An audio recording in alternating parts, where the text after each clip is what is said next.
நாட்கள்ல உனக்கு எதிராக வருகிற எல்லாவற்றையும், எல்லா விதமான ஆயுதமும் அது வாய்க்காமல் போகும்.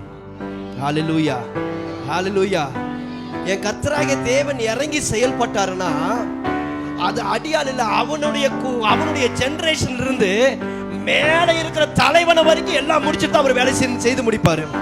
ஹல்லேலூயா, ஹல்லேலூயா.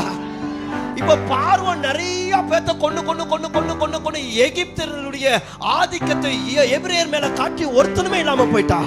இப்போ ஒரு குழந்தை பிறக்குது, ஒரு சின்ன குழந்தை பிறக்குது.